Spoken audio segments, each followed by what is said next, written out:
Bambaji here with another Sun transit. On the 5th of January 2025 at 5:29 GMT, the Sun moves into gate 54.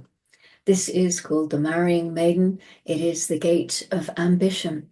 It is known in the I Ching as the Marrying Maiden, and it is found in the root center, as you can see in the mandala here that I'm showing you. And its polarity in the wheel, its opposition in the wheel is also a root gate. That's gate 53. It's called development, and it's the gate of beginnings. The harmonic to gate 54, that's the gate at the other end of the channel, that is the splenic gate 32. And it is called duration. It is the gate of continuity. And together they form the channel of transformation, a design of being driven. Okay, so here we go with another new gate, and we are looking at the mythology, in a way, of gate 54. It's the mythology of the concubine who becomes the empress. This is the 54 getting to the other end of the tribal process, getting to the 45. The emperor is itself at the very top of the tribal process. It's sort of like the 54 flips to become the 45. And that's really what this is all about. This is the drive to transform or not. It's the gate of drive with the ambition to rise up above material distractions to mystical realms and perspectives.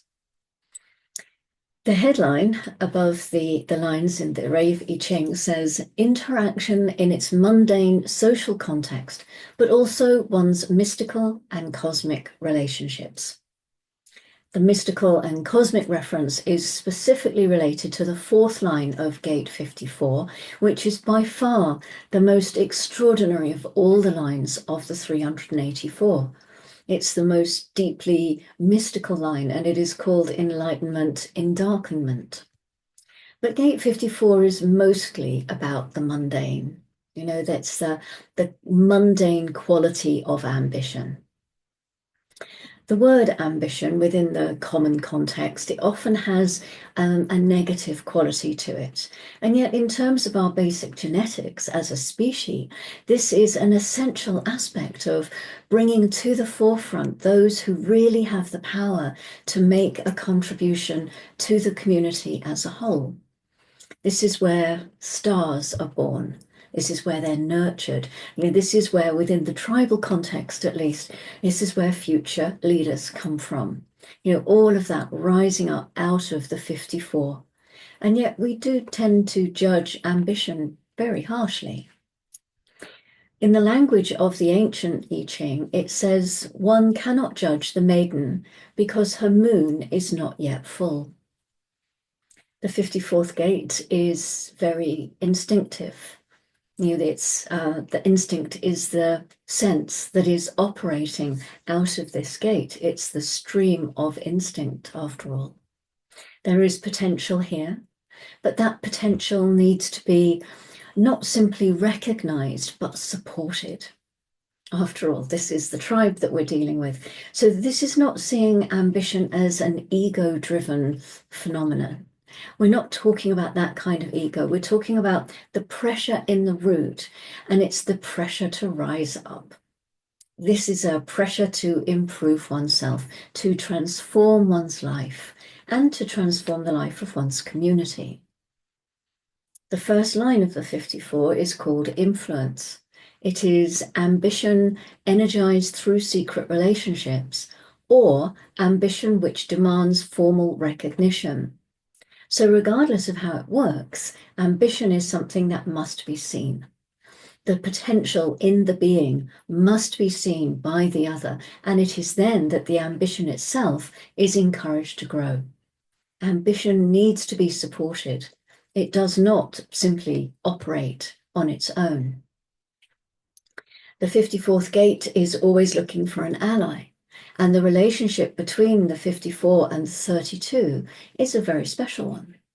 It is the 32 in the splenic center with its awareness potential that can recognize the potential in the 54. And in recognizing that potential, everything is transformed. But the 54, like its mirror, the 19th gate over on the other side of the root center, is looking for allies. Not necessarily or specifically with the motive of they're going to be able to help me climb the ladder, but the 54th gate does have a special gift of being able to notice who could help them rise up the ladder.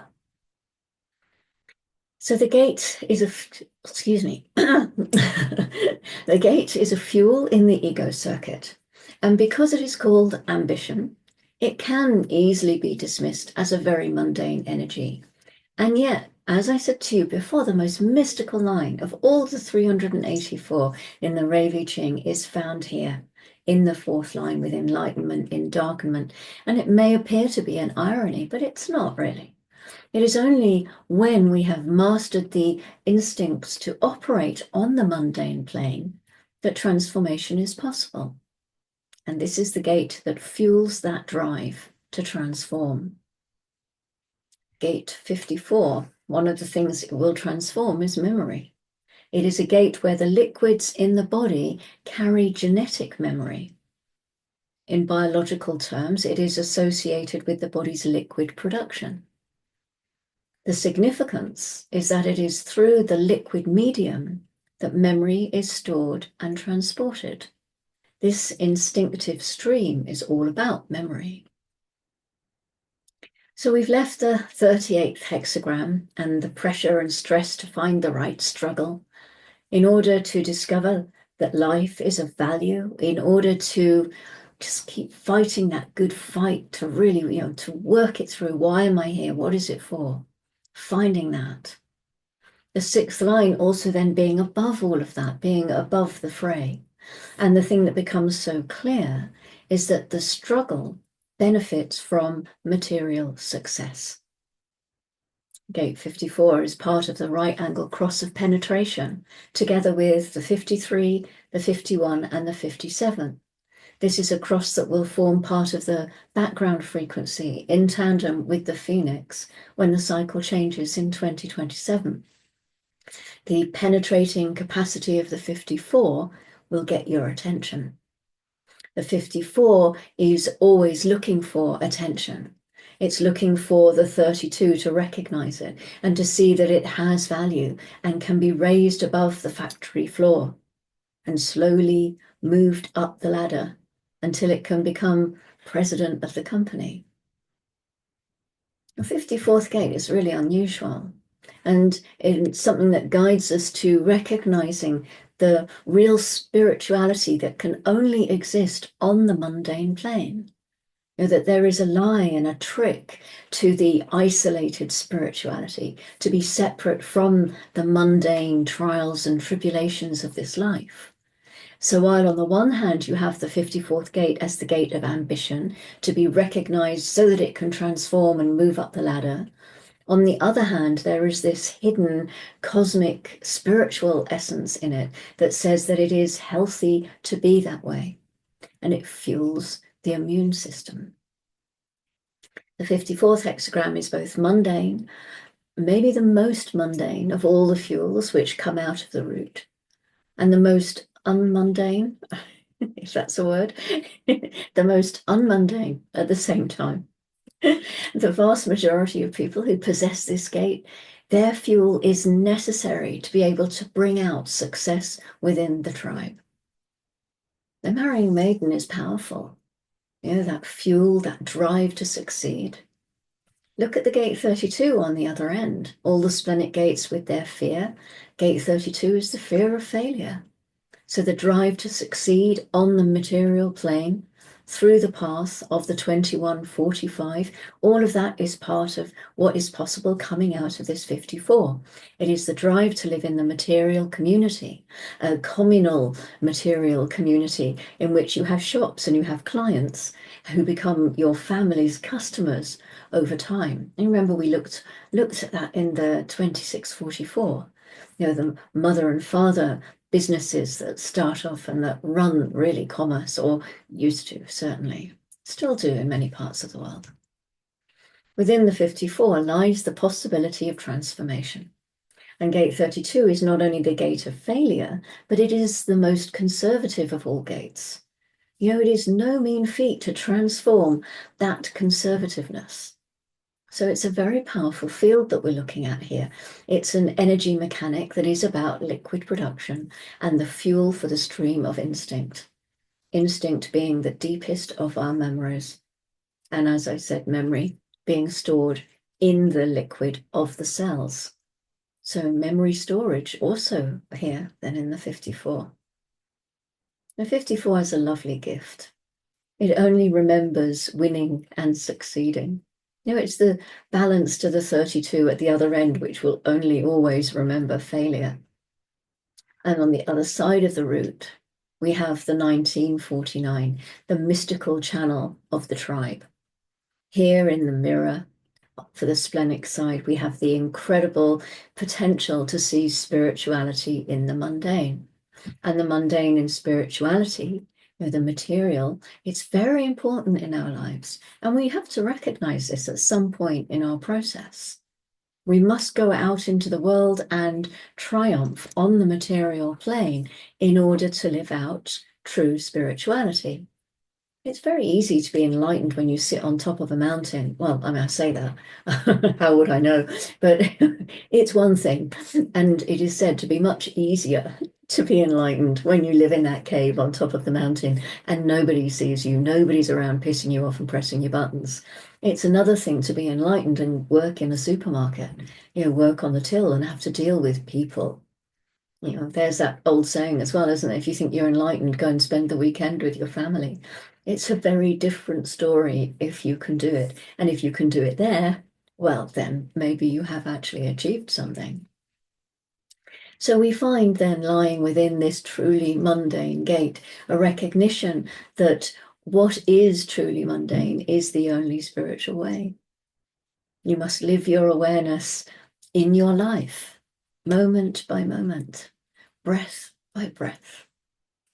The fact that this stream is about the tribal process has an individual nature, should not mask that this is still tribal and communal. It's about the nature of support. Doesn't matter that it's got this individual flavor to it. You know, it's about support. You cannot separate this from the tribe. It's very important to understand that because this gate can be so deeply misunderstood. You know, what the nature of this drive and ambition is all about is very often misunderstood by the individuality, by the collective. Having the 54th gate in an undefined root center is quite hard. You know, the not self strategy of the undefined root center is simply wanting to get things over with, always feeling under heavy pressure. And the moment that pressure is felt, it's like, oh, I've got to get rid of it. Got to do something to get rid of this pressure.